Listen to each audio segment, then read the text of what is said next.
Well, I've been putting this off for a little while now, but dry fly fishing on rivers is really probably what you want to be doing 50% of the time, so there's no putting it off any longer.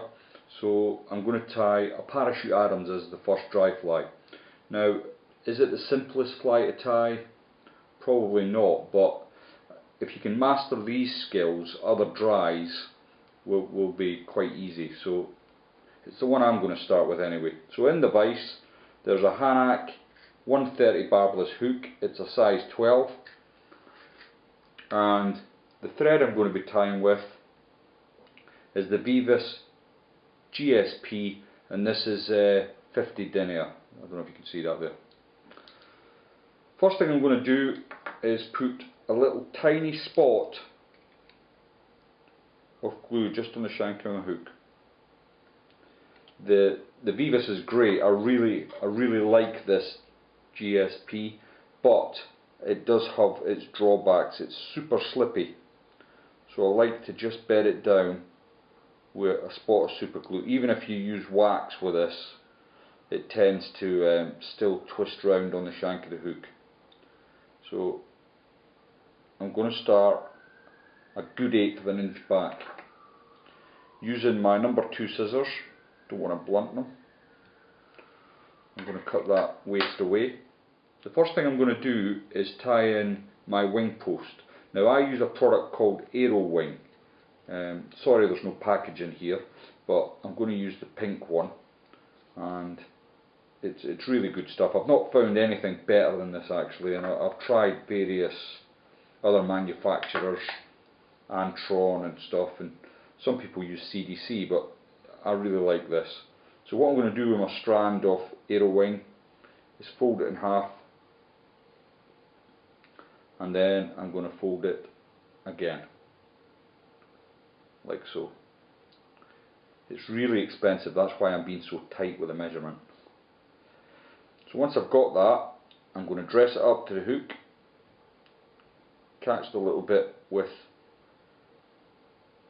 a thumb, and then once it's in place I can simply wind it on. Now I am going to come in at an angle with my snips and just trim some of that away, because what I want to do is steadily build a tapered body. So I've missed some bits there, but I'm fairly happy with that at the minute. Because the thread's so thin and strong, you get away with a lot of turns. Next thing I'm going to do is pull my post up, and I'm going to catch a lump of thread in front of the post, like so. Next I'm going to make a stand. That doesn't mean I'm going to fight the Apaches back at the Alamo or anything like that. That was Mexicans, wasn't it? Anyway, I digress. I'm making a little stand here where my wing is going to wrap round. Once I've got that in place, I can come back and I'm just going to have a look, see how I'm looking. Yeah, perfect. Next then, I'm going to put some tailing feathers in, and I'm going to use this Coq de Leon. It's a lovely feather for tailing dry flies, and I'll take four or five fibres. Just going to transfer it up to the shank of the hook, and I want it to be about 3/4 of the length of the body. Catch that in.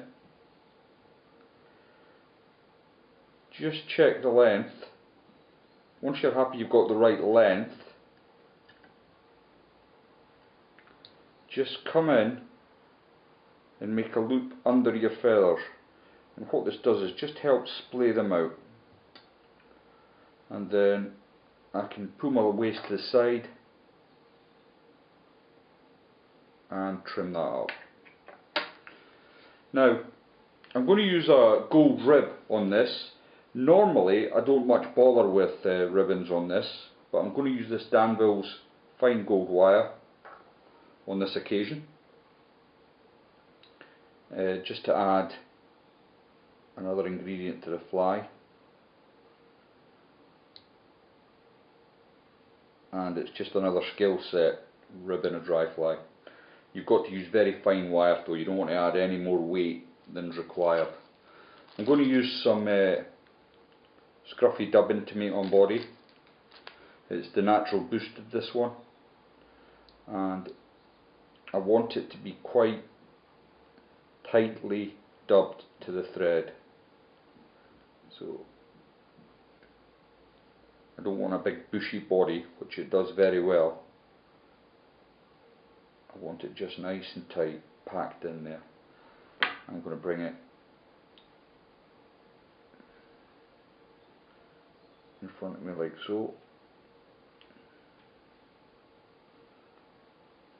Again, as you get more and more accustomed to tying these, you do get a feel for how much material you need to dub onto the hook.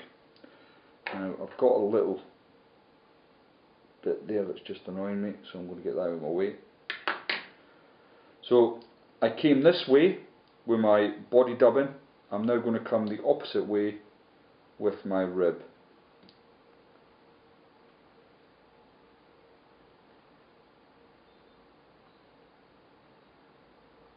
And I'm going to catch that in.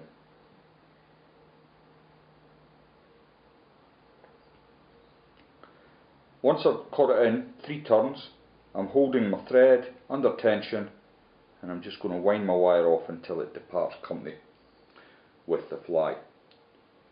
Okay, so let's have a look. Yeah, that's all looking not too bad. Now it's bad news time. With dry flies, you need a decent cape, and decent capes are not cheap.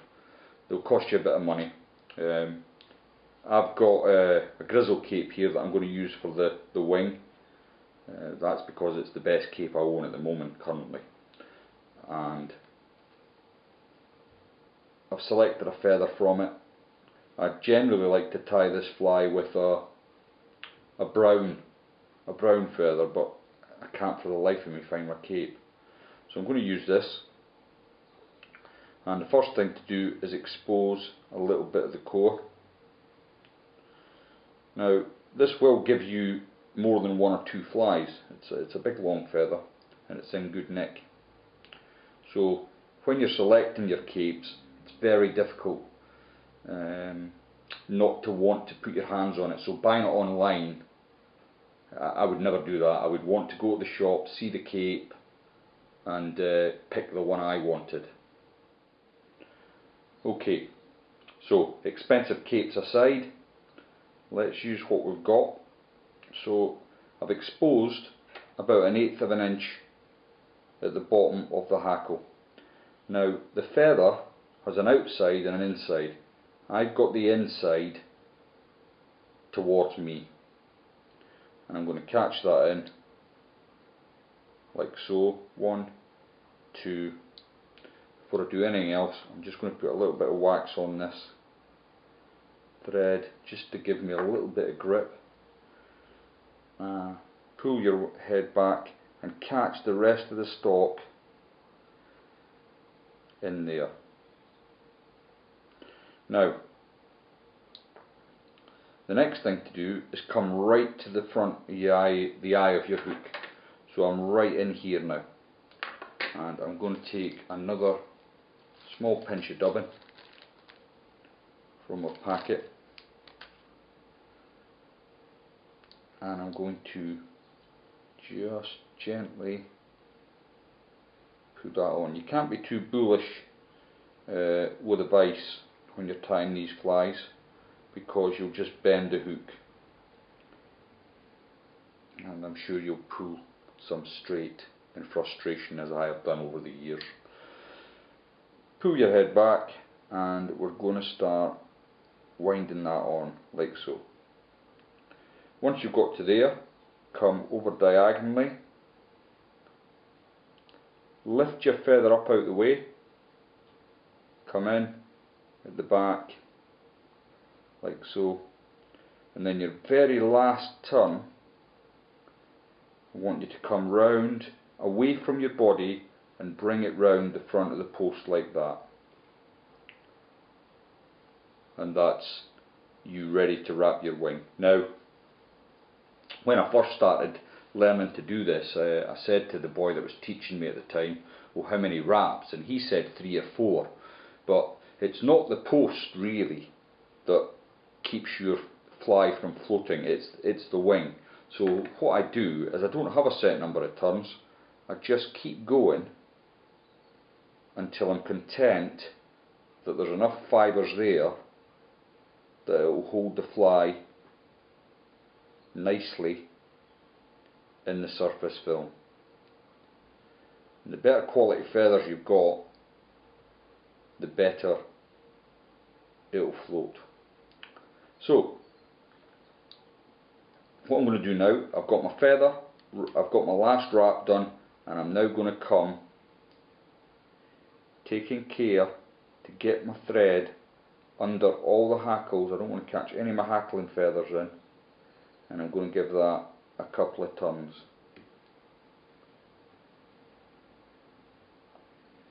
Like so. Now I can let go of my tail end now, and you can whip finish this, but again I haven't got the skills for that, so I am going to come around, and I know my finger's in the way here, just going to catch that, and I'm going to put a half hitch in, just one. Now the next thing I'm going to do is open my vise and tilt it to my side. I'm going to take my bodkin needle and I'm going to get the tiniest drop of super glue onto the needle. Hold my feather out the way, and I'm just going to go in there and stick that bit of glue in. I can then come in with my good snips, take that feather away, and then I can detach my thread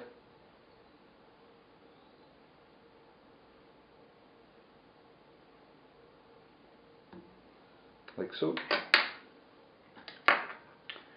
and the last thing to do then is to trim your post. Now I seen a post the other day on Facebook actually saying, oh, what height should your post be? Well, you want to be able to see it, and the reason I've got a pink one on is my eyes are shocking, and I find that the pink shows up the best on the river. Now how long should the post be?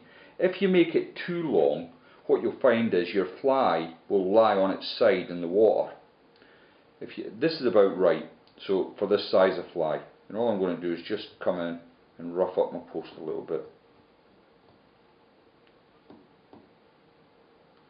Now any erroneous fibres you want rid of can be trimmed away, and there you have your parachute arms. Now I know that was it's a bit of a stretch. If you're just learning, you'll spend a long time getting this, but if I put it to the side here, you can see the footprint it gives on the river. It just smacks of trout food, and you'll catch a lot of fish with this fly. And the pink sighter is excellent. I mean, often when I'm fishing very small flies, the first I know of a take is when the fish has swam off with a fly. But with this, you see everything, even at distance. So there you've got the parachute arms. Thanks very much for watching.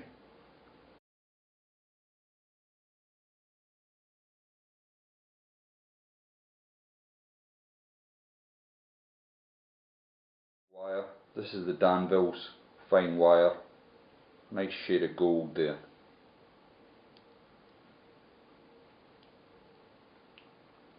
If I can get it off the elastic band. It's all going wrong. Oh, for fuck's sake. Like so. And I pulled half of it. What is going on, Lindsay? Jesus Christ.